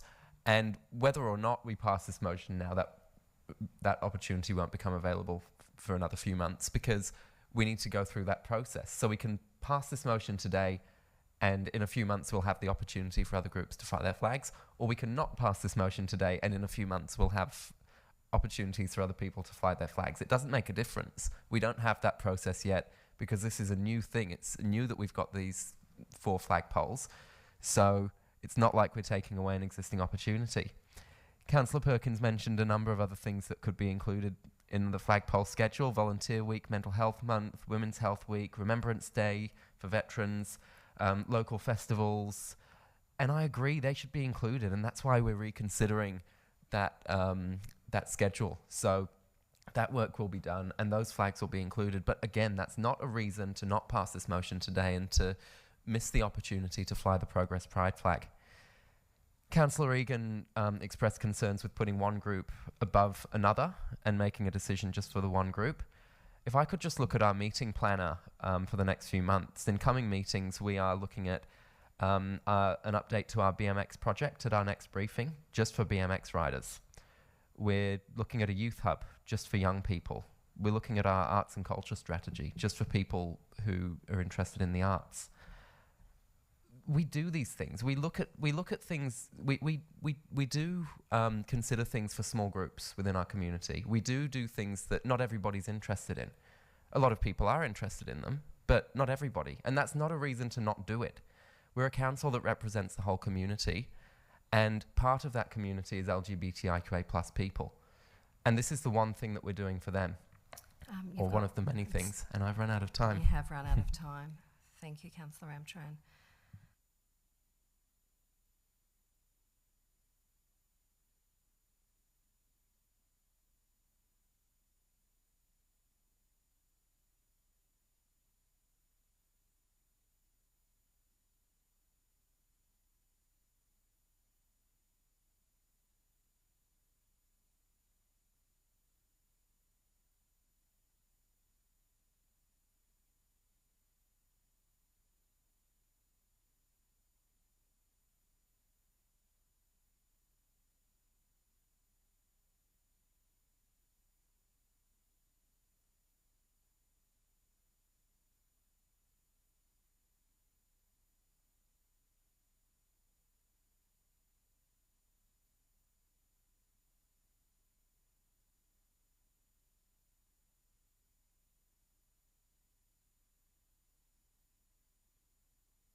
Sorry about that, I just needed some advice. Okay, I will now put this motion to the vote, noting that item 3 is saying that it will go to further discussion and briefing, and that we will also do community consultation, so we will be hearing from the community on how they see the flagpole schedule going forward. Okay, I'll put the motion to the vote. All those in favour? The item is carried. Would you like division? Against first. Yes, of course. All those against? Okay. You've called division? Oh, yes, I'll call it division. Yes. Okay, so all those in favour? Councillor Ramtran, Councillor Payne, me, I've forgotten my name, Councillor Eyre and Councillor Duffy. And all those against? Councillor Perkins, Councillor Stockman and Councillor Egan. Thank you.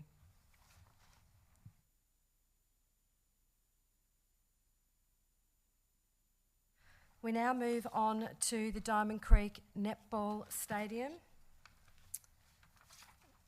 roof, which is in Alice Ward. Thank you. I'll move the motion, which is slightly different, with an additional dot point. We're putting in as dot point 2, but I move that Council supports an application to Sports and Recreation Victoria to receive the funding allocated in the 2022-23 Victorian State Budget towards the Diamond Creek Netball Court covers. It's a roof, but covers. Netball Court cover it. It's only one roof. Probably better off calling that a roof, I think. Is that fair, Yelbo? Yeah. Perhaps if we strike covers and call it Diamond Creek Netball Court roof. In dot point 1, change covers to roof, if we can.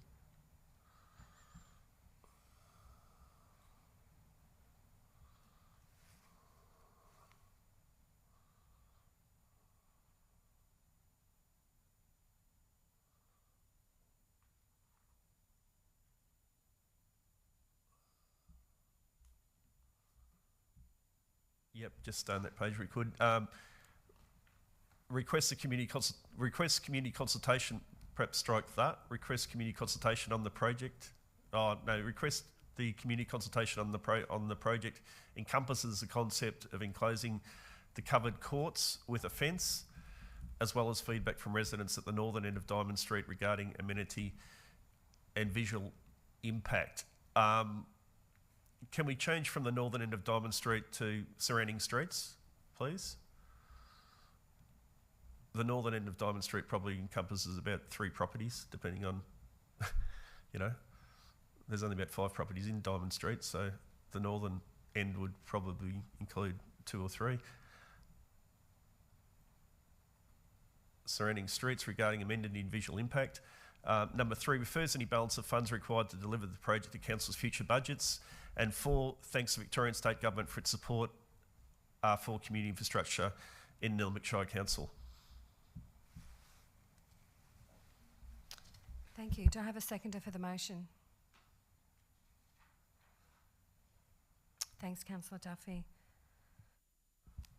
Thank you. Look, this funding announcement came as a surprise really to all of us. I think there'd been some advocacy from the Force Netball Association direct to the state government, and lo and behold, there was a funding announcement where Dan Andrews attended Diamond Creek and promised to deliver $1 million for the roof over 2 of the netball courts in Diamond Creek. Great news, or so we thought. The $1 million doesn't cover it. It's going to cost more than $1 million. The current estimate is about $1.5 million. So we've got to find that additional money, and it could actually cost up to $1.8 million. That's not including a fence. So I want some consultation on the fence that's proposed, because my feeling of communities is that this has been public open space since Cocky was an egg. It has never been fenced off, and communities certainly don't want it fenced off. They see that as potentially beneficial to the netballers. It could be argued, but not the broader community. So the last time the fence was talked about publicly there was an administrative error, and the officers submitted a planning permit application with a map that included the fence, and so we actually got more objections to that planning permit application than there have been for any other planning application in Nilamic's history. It was amazing. After a couple of days, there were hundreds of objections. We'd never seen that, and the embarrassing part of it was it was a Nilamic planning application, and we're applying to ourselves for a permit, but we got the map wrong, or we got the design wrong, and submitted the wrong plans, and the plans included a fence. The community certainly don't want a fence. I understand that elements of the Netball Association want the fence. I'll be listening to the broader community. I certainly want community consultation on that. The whole notion of the roof as well, the amenity impacts, I think it's very important that we speak to local residents and be fully across what we're delivering. We may not be able to turn back at that point. Like, I think the roof's going up there whether we like it or not, and I think we have to somehow find the money. But yeah, this was a unusual project on a number of levels. So the best we can do is take the $1 million and note that there's some strings attached to this one. So that's the motion. Thank you. Thank you, Councillor Perkins. Councillor Duffy? Thank you. I'd like to say any money that comes into the Shire is gratefully received. I was out at the netball courts, and I've listened to the volunteers that have spoken about the 37 years that they've been advocating for improvements, and they've finally happened. There's a resurfaced court, they have a pavilion that's excellent, and again, when we look at sports infrastructure across the Shire, netball is one of the big sports for women, and it's been around for a relatively short time when we compare that to the history of cricket and football in this Shire, where we go back to the early 1900s. So there's been a lot that's been invested in those traditional sports over a long time, and I don't begrudge the Diamond Creek Netball Stadium receiving a roof, and it does make it a little bit more attractive for training times, because you can't train in the rain, you can't train when there's not sufficient light. I know that the $1 million was pledged, and council officers are indicating that it's likely to cost us more than that. A lot of the things that we've had as projects that we've gone out to tender for, we have had increased prices, and that's kind of well reported about the impact that COVID has had on a number of construction budgets over the last little while. So I will be supporting the motion, and again, I thank the state government for the investment into Nilamic, and in particular this women's sport and the community facility that it will provide enhancements to. Thanks, Councillor Duffy. Any other councillors wishing to speak? I just wanted to add that this is a great case of careful what you wish for, and careful what you ask for, and careful about the amount of money that you ask for. I don't think this was a proposal that necessarily was pushed by anyone at council. It's the result of the Premier visiting the facility. I hope that we can make this a success. We will be dipping into our CapEx budget for a few more years to come to make this work. but it does show the relationship between ourselves and the state government and our dependence on state government grants for this sort of stuff to happen. So I wish them well. I hope the engineering works that can make this work go as with minimal disruption, and I look forward to the final result. Thanks, Councillor Payne. Anyone other councillors wishing to speak? No. Before I put the motion to vote, I'll also say thank you to state government for the funding. It's fantastic. So I'll put the motion to the vote. All those in favour? Carried unanimously.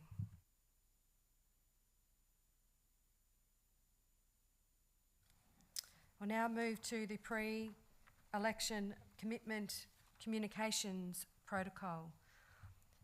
Is that Councillor Rantran? Yes, I'd like to move that Council 1 formally endorses the pre-election commitment communication protocols in Attachment 1 as council policy, and 2 instructs council officers to make the protocols publicly available on council's website and provide them to anyone who nominates as a local candidate in state and federal elections. Do I have a seconder for the motion? Happy to. Thanks. Councillor Rantran? Look, this is a relatively bureaucratic thing to put together, but it is very important. We've always had a practice of sharing commitments that have been made by election candidates, and I think it's really important to have that structure behind it. There have been times in the past where a candidate has made an election commitment and council has shared that through our social media channels and been heavily criticised for doing so.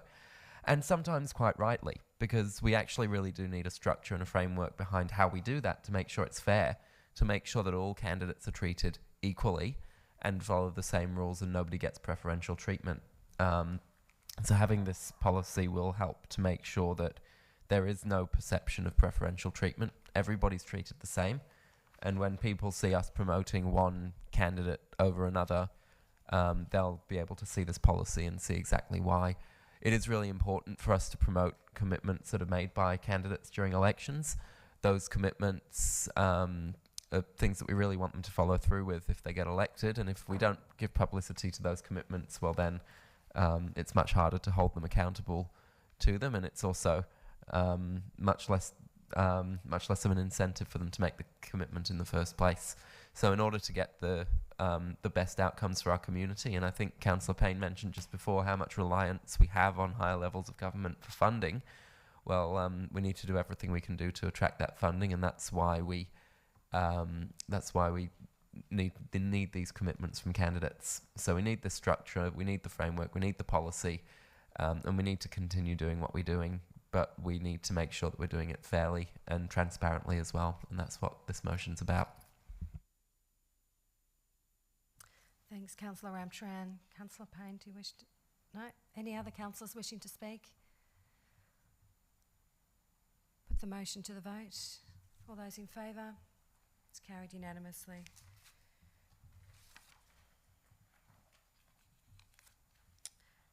Actually, before we move on, I just want to say that this is really important to have these protocols, not only for councillors and council officers, but it also gives clear direction to any candidates running in the election, and it means, as Councillor Rantran said, for a fair process and impartial. Alrighty, we'll now move on to Council Plan Quarterly Performance Report, 2021 to 22, Quarter 4. I'm happy to move the motion, Mayor Eyre, and the recommendation that Council receives the Council Plan Quarterly Performance Report comprising attachments 1 and 2, reflecting Council's performance against the Council Plan 2021 to 2025 as at 30th of June 2022.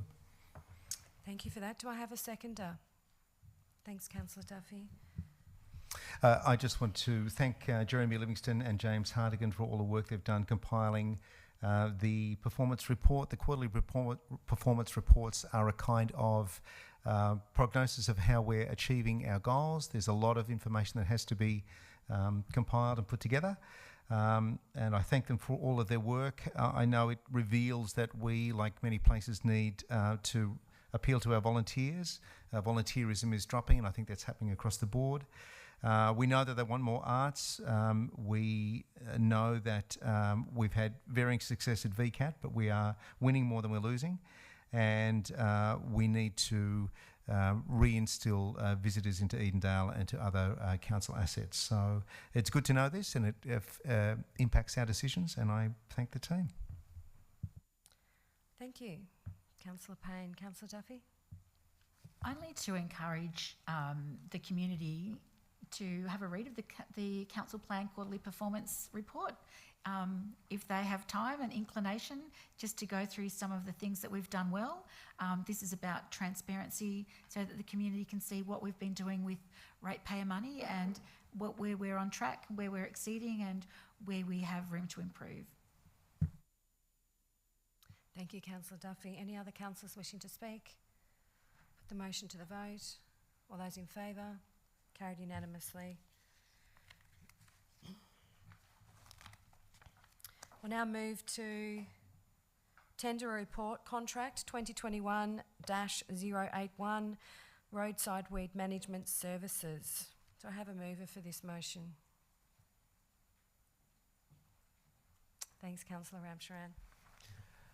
Yes, I'd like to move that Council 1 accepts the tenders submitted by the preferred tenderers for the schedule of rates disclosed in Attachment 1 and enter into the following contract. Number 2021-081, title Roadside Weed Management Services from the 1st of September 22 to the 31st of August 25, and options for term extensions up to the 31st of August 27. 2, authorises the Director of Operations and Infrastructure to finalise and execute the contract documentation. 3, authorises the Director of Operations and Infrastructure to approve contract term extensions. 4, authorises the Director of Operations and Infrastructure to approve changes to operational requirements throughout the term of the contract. 5, authorises the Director of Operations and Infrastructure to appoint new service contractors to the panel throughout the term of the contract. 6, advises all the tenderers accordingly. 7, makes public the decision regarding this contract, but the tender evaluation report in Attachment 1 remains confidential on the grounds specified in the definition of confidential information in Section 3(1)(g) of the Local Government Act 2020. And 8, resolves that the preferred tenderers be named. Thank you, Councillor Ramcharan. Do I have a seconder for the motion? Thanks, Councillor Egan. Councillor Ramcharan, do you wish to speak? Just briefly, it's an important service offered by Council. Some may say that we don't always do it right, which is possibly true in some circumstances, but it is a difficult thing to get right. And I'm hoping that through the review of our biodiversity strategy, our invasive species action plan, and our roadside management plan, that the management of weeds will become something that we get much better at and we can do much more effectively, while also doing less peripheral damage to other species within the environment. So yeah, this panel's an important step in making sure that we actually have the ability to do that, but it's those plans that we'll be doing later this financial year that really give us the framework to do it right. And I really want to make sure that we get it right. Thank you, Councillor Ramcharan. Councillor Egan? Just to reiterate what Councillor Ramcharan has said, as a rural resident, the issue we have with weeds, if your next door neighbour's got Patterson's curse or something like that, is an absolute minefield. So anything that can help, even if it's just council land along the boundaries, without destroying other native stuff or affecting the wildlife, is more than welcome. And somebody that does it properly instead of spraying as it's raining or something like that, which, believe it or not, I see quite regularly along some roadsides. So I'm assuming staff have done their due diligence and this tenderer won't be doing things like that. Thanks, Councillor Egan. Any other councillors wishing to speak? No. Put the motion to the vote. All those in favour? It's carried unanimously. We now move to... yes, you need... Name the successful applicants. So congratulations to Acacia Environmental Management, Envirotechniques, Woods Environmental Services and Indigenous Design. And the schedule of rates is disclosed in Attachment 1. Thank you, Councillor Ramcharan. We now move to the next item, which I understand you have a conflict of interest in. Yes, I Which have a is the- conflict of interest for the Deer Control Contractor Management Panel, so I'll step out of the room. Thank you. So we're now looking at tender report contract 2122 019 Deer Control Contractor Panel. Do I have someone to move that motion? Yes, Mayor, I'd like to move the recommendation as per the papers. Thank you, Councillor. Yes, I'm happy Egan, to second Egan that. is the name. Egan. Sorry, I couldn't remember my own name. Councillor Egan, and Councillor Duffy is seconding the motion. Would you like to speak to that, Councillor Egan? Just briefly, this is something that probably a lot of residents, or the rural ones, will know, is incredibly important. My own daughter's hit one in a car. It's only a matter of time before somebody's really seriously injured. They're the biggest pest to our environment in Nilamic, and they're doing the biggest amount of damage. And their numbers are increasing extramentally. So anything that we can do to help, and I know this really, in the scheme of things, it's the drop in the bucket, but anything will help at this time. Thank you. Thank you, Councillor Egan. I got your name right this time. And Councillor Duffy, would you like to speak? Only one little thing, Mayor, thank you, and that is the officers in their report have actually called on the community to record their sightings of deer just to help with managing the problem. So if people are out there and they see deer wherever they are, please use the online tool that's called Deer Scan. This will give valuable information that council and the department that look after the management of deer, so that we're able to minimise the damage that's being done. So that's the only thing that I wanted to draw the community's attention to, because everybody can have a role to play in helping to manage this pest. That's a good point. Thank you. Any other councillors wishing to speak? No? I'll now put the motion to the vote. All those in favour?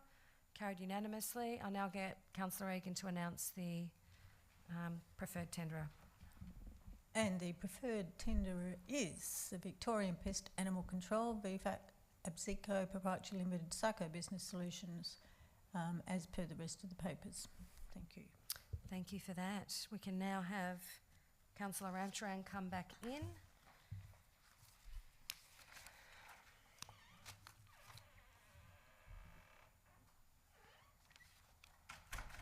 We can now move to informal meetings of councillors' records for the 23rd of August 2022. Happy to move the motion, Mayor, that the Council, in accordance with item 19 of Council's Governance Rule, meeting procedure, receives the informal meetings of Councillors' records as per attachment 1 for the meetings held.